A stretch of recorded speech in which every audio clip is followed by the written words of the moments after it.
Welcome to a bark tanning video. This is leather and here's some suede. I'm going to show you how to make it. So the first step into bark tanning is harvesting a tree. I'm choosing chestnut oak and I'm standing next to one right now. Here's the bark pattern, and in my right hand this is a red oak leaf, and in my left hand this is chestnut oak leaf. The chestnut oak categorizes in the white oak family. And the difference between the two of red oak and white oak, the red oaks have pointy lobes and the white oaks are rounded. Some of the other white oaks have fewer lobes and the chestnut oak has a little bit more, similar to the chestnut tree. And one reason why I'm choosing the chestnut oak is because it's fairly abundant here on my property and it's pretty high in tannins. All right, I'm laying down on a big pile of bark here, and I harvested this bark from one tree. I felled the tree and bucked it up in about 8-foot lengths, threw the logs down the mountain and stripped the bark off. This bark is great for tanning. This is chestnut oak bark and it comes in around 10% tannin content. Basically right now I'm just letting it dry out. It's almost there and I'll process it one day soon. I have harvested bark in a different method by taking vertical strips of bark from multiple trees. And if you do that method, you want to make sure not to make a ring around the tree. That will completely cut off the nutrient supply to the rest of the tree and it will end up dying. Bark tanning, aka vegetable tanning, is an ancient method of creating a durable leather using the tannins from various plants. A huge variety of leathers can be made depending on the skin, the source of the tannin, how much tannin is used, and other factors. It can be done to virtually any skin, including weak ones like fish.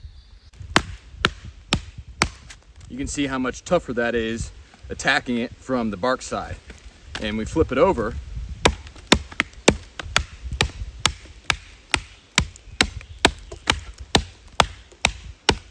it cuts through much faster.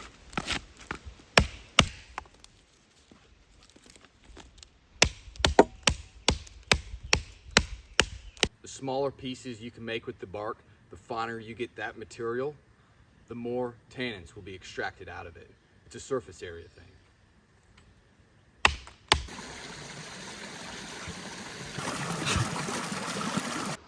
This is eastern hemlock.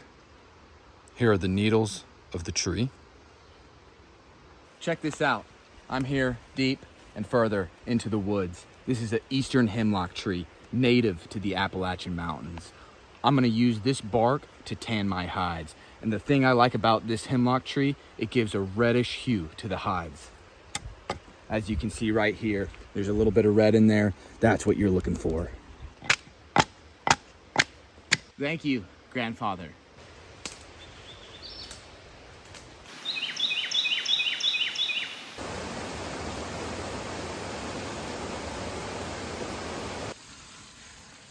Hemlock bark contains about 10% tannin, good for both heavy sole as well as lighter fancy leather.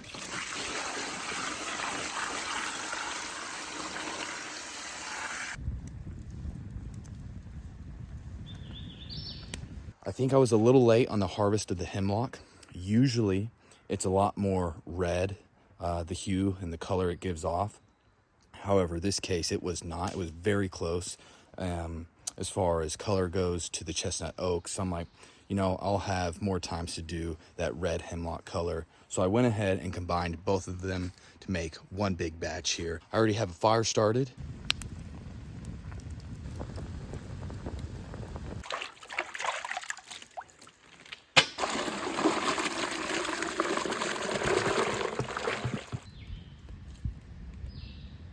Again, you want to avoid getting the bark in the baths, so that way all those floaters and pieces don't lay on the hide and create discoloration, also known as splotching, which I still get occasionally because I'm a beginner and still learning my process, but I still have fun and I love to do it. All right, so I went ahead and took this bark and that water that was boiling off the fire. I'm gonna go ahead and strain that and pour all that solution in this bath. So this bath here, this liquor, this will become much stronger.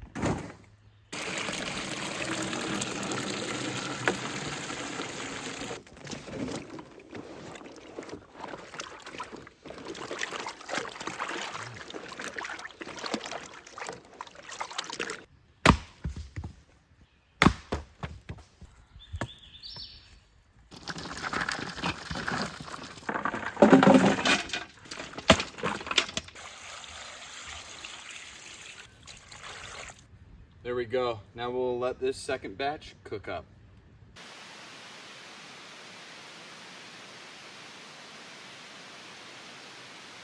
I did this one yesterday just to experiment because I've never done this before and I wanted to see how it ended up. And I gotta say, this is amazing material. This is the first bark tan deer hide suede that I've made and I absolutely love it. The softness is a 10 out of 10 and the color is beautiful. I think I'll be making this more often. Let's go ahead and start working on the second deer hide, suede. I like it.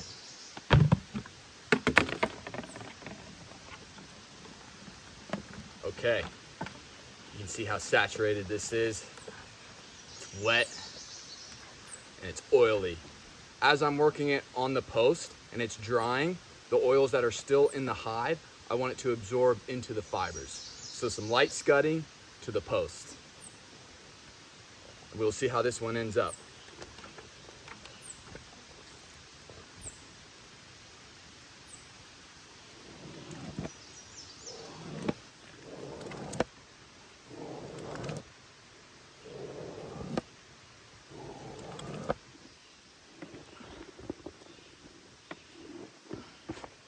All right, I'm just taking a little bit of a break. I was working the hide on the post right there. Now it's sitting in the sun, getting nice and cooked, letting all that heat get on the hide fully. It's a beautiful day out though. Summer, stormy. Let's get back to it. Whew.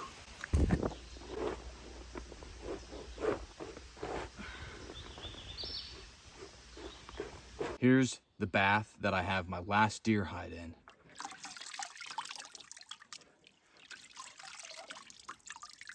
It's very translucent. That means that this solution is getting much weaker. It needs to be replaced with a stronger solution. It's looking pretty good. A very nice, rich chocolate color. That's what I'm going for. That's what I really like.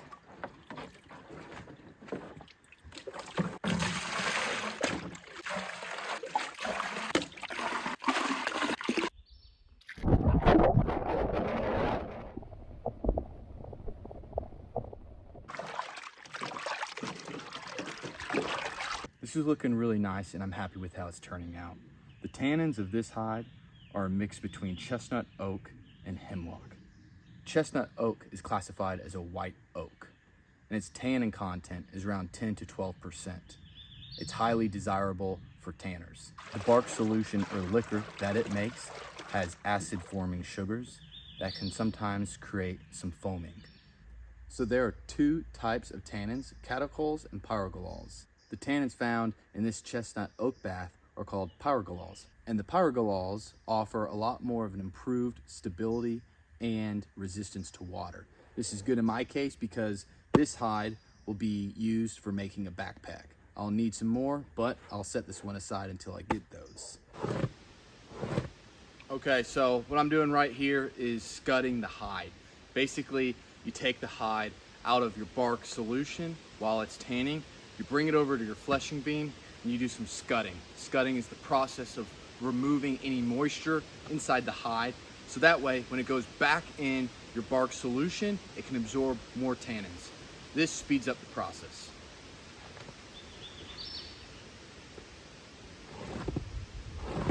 Tannins occur in nearly every plant from all over the world in all climates. It is found in almost any part of the plant, from root to leaves, bark to unripe fruit. Algae, fungi, and mosses do not contain much tannin. Many plants don't contain a useful amount of tannin. Most trees contain plenty of tannin. It is concentrated in the bark layer where it forms a barrier against microorganisms such as fungi and bacteria. All barks are best collected in the spring when the sap starts to rise in the trees. The leaves are just coming out and the bark will peel easily. This is when they are most concentrated and the easiest to peel, but you can use bark from any time of the year. Tannin is usually concentrated in the inner bark, cambium layer. Supposedly an older tree has more tannin than a younger one, and the lower parts of the tree contain a higher concentration than the top parts. One source says that fir trees should reach 30 years old before debarking, and the best oak trees are between 15 and 30 years. Another source says oaks are best between 30 and 35 years, so I wouldn't get too caught up in it. All right, so I'm gonna go ahead and put this deer hide back into the bark solution. I just finished up scudding, got a lot of that moisture out. Now, as it goes back in, it's gonna be ready to absorb all that new, strong tannin solution.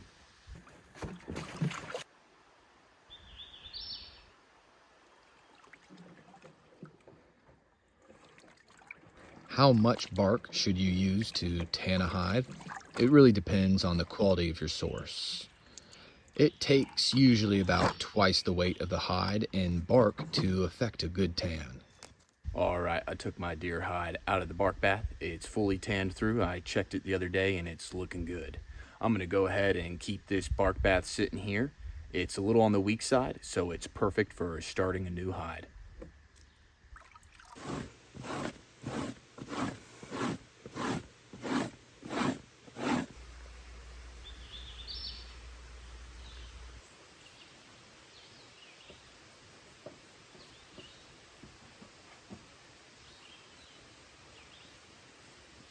So here I'm mixing together my fat liquor or fat solution, and this consists of egg yolks, olive oil, and warm water.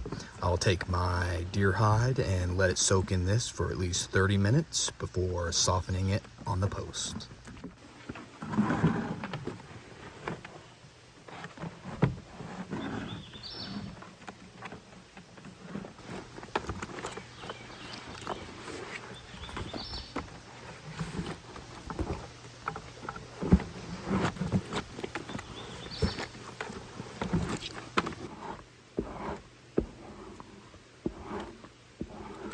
All right, I just lightly scudded the hide to release some of that fat solution and the oils out of the hide to make it easier to soften it on the post.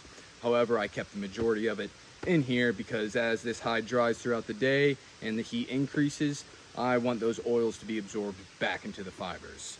It's really important to make sure not to stop softening the hide until it is fully free of moisture, otherwise it will stiffen up on you.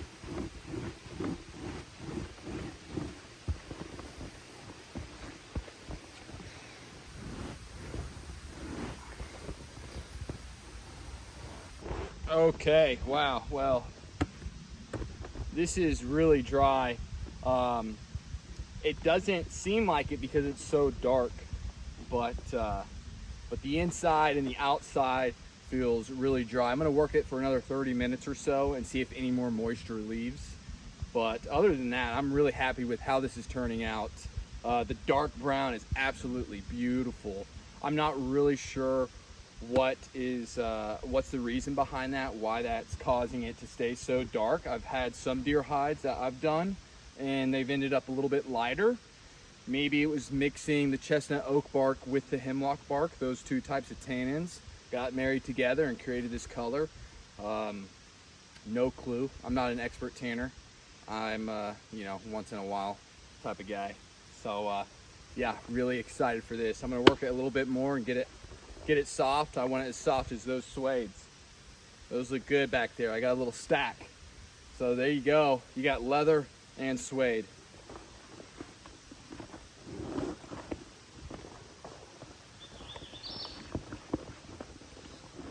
Highly developed bark tanneries were common in ancient Greece, Rome, and Egypt. The earliest known example of vegetable tanning comes from Egypt, a tannery thought to be over 5,000 years old.